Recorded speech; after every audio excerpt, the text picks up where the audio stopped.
Good morning again, everybody, and welcome. Choice. The problem is choice. Name that movie. The Go on. is it the Yes, that's right so far.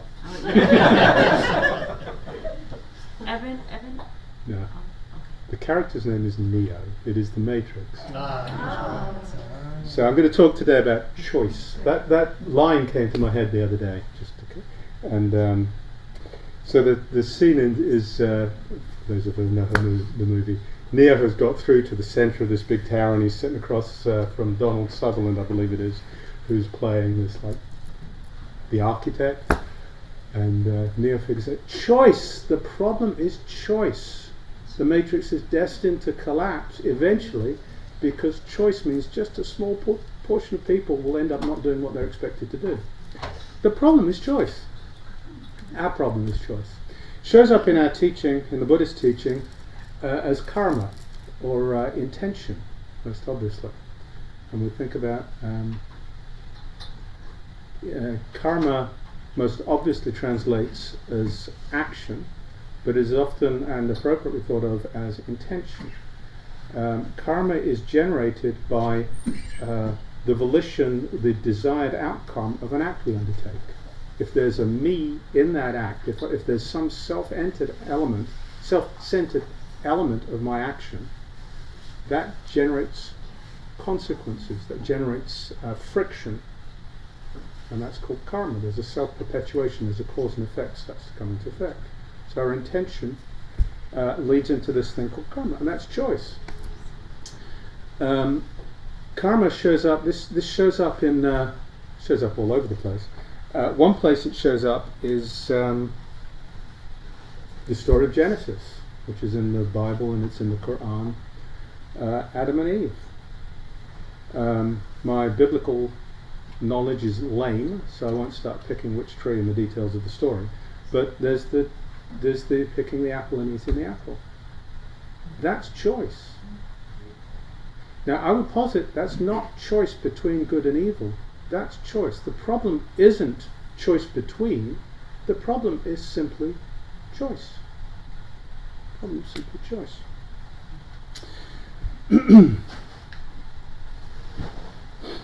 So here's a story. This comes out of I think this was in the 60s, maybe in the 70s, the time when lots of crazy things were done. One of the big research universities had some ingestible form of adrenaline or epinephrine, and so they got these subjects or victims to sit across the table from the interviewer, and the person who was on this was a sort of a clinical test, right? So the person who was conducting the interviews, and these people knew that they were coming in to be tested, and they didn't know what on earth it was for.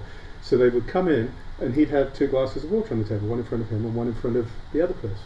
So this interviewer would drink their water, and the other person, of course, would respond by drinking their water, and they'd be taking in this adrenaline or epinephrine. So the system would be fired up with their adrenaline. But they're in this interview situation, a conversation. They don't know what to do with this. So what they do, they look around for visual cues, and the most obvious visual cue is the person who's talking to them. So if the person talking to them is really angry and irate about some political issue or some social issue, or the person down the hall or the academic organisation, they'll get angry too, because that's what the adrenaline, they respond to the adrenaline by getting angry. If the person they're talking to is just excited because they've just been to this wonderful play, or they're going to the playground, or the red, what's it called, Six Flags or whatever, there's something that's just really upbeat and exciting, the person would just get upbeat and excited. So this isn't a choice between things that's going on here. It's not like the person has the choice to do this or that. There's a stimulus, and they look in their environment, and there's a choice made based on what's going on in the environment. When choice happens, it's like if you have something in peripheral vision, it's not in focus. Over here there's something like brown, and I know what it is, but conceptually it's just something over here. I don't look at it. when I look at it, I start seeing shapes, I start seeing dragons on here and patterns, and dragons have a particular meaning for me. It's a cultural meaning, and it's, a European meaning rather than an Asian meaning. We've got Manjushri up there, and Manjushri has a certain meaning. So these stories all start unfolding. With choice, there's this papancha, this proliferation. The world starts just collapsing into existence. Malcolm Gladwell, in what was his book? He's written a lot of books. One of his books, which I've never read, but it's one of these sound bites. It's like, what's the right amount of choice? And he talks about going down an aisle in a grocery store, and there's just a whole aisle of cereals. How do you choose? It's just way too much. So yes, at a practical level, we once we manifest in this form, that we have lives to live, and there are going to be choices that are made within the context of that life. But that is really kind of the whole point. This idea of too much choice just becomes overwhelming to us as beings, and it does. So that Malcolm Gladwell point is absolutely valid, but it's valid within the context of a pre-existing defined being, which is the sum total of all of my choices. The problem is choice.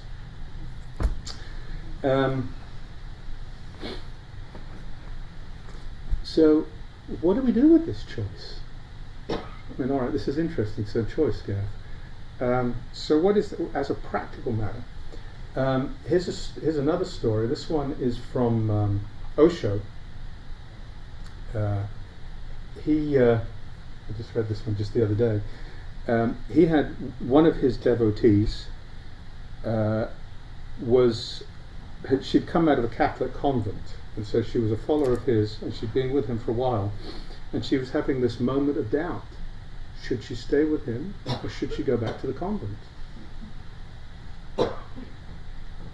Don't know. And his advice to her, I'll come back to his advice to her. I'll tell you another story first, and then I'll tell you this one. So the other story first, this is from years ago when I was in the corporate world, and there was a recruitment guy who I was hanging out with socially. And he told a story of one of his clients, an individual who was a CFO, and they had been very unhappy at their place of employment, and so were looking around for somewhere else for another assignment. And they were somewhere nice and warm, Texas, California, I don't know. And there was what looked like a great fit up in Alaska. Actually, let's not go to Alaska, because I don't think it was. I think it was Minneapolis. Somewhere very cold in the winter, which is really the point. Somewhere very cold in the winter. So this individual took that position. And then 6 months later, this recruitment guy got a call from that individual who said, "It's cold here. I hate the cold." So that's a choice in a particular direction. It's a choice to go away from something rather than to go to something. And we find ourselves doing this a lot. So thing one, if we're going to make choices, make them from the place of making a choice to do something, not making a choice to avoid something. For much of my life, I went to university. I was at university for 3 years, graduated, because the country I come from, they're 3-year degrees, right? So I graduated, went into the workforce. I was working in the south of England for 3 years, and I was ready to go do something more interesting when the firm said, "Would you like to go to the States for a couple of years?" "Sure, I'll do that." So I came to the States for what was supposed to be 2 years, turned into a lot longer. But there were, again, along the way, after 2 years in my first role over here, I was ready to do something else. And then 3 or 4 years, I was ready to do something else. These were all decisions about leaving something. I'd learned as much as I wanted. I kind of got in deep enough, and it's like, okay, that's boring now, I'll do something else. It was a negative decision. So I didn't know why I wanted to go do something else. I just didn't want to be doing this anymore. So that's one point about how to take this, is really think about our choices and think about our choices from that perspective.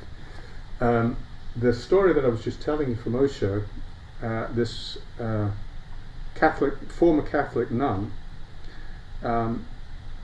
he said, so what would the Buddha tell her?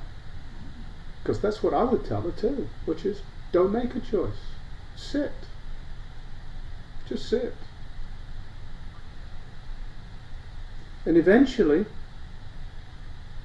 the response will emerge. It won't be a decision, it will just be something that happens naturally.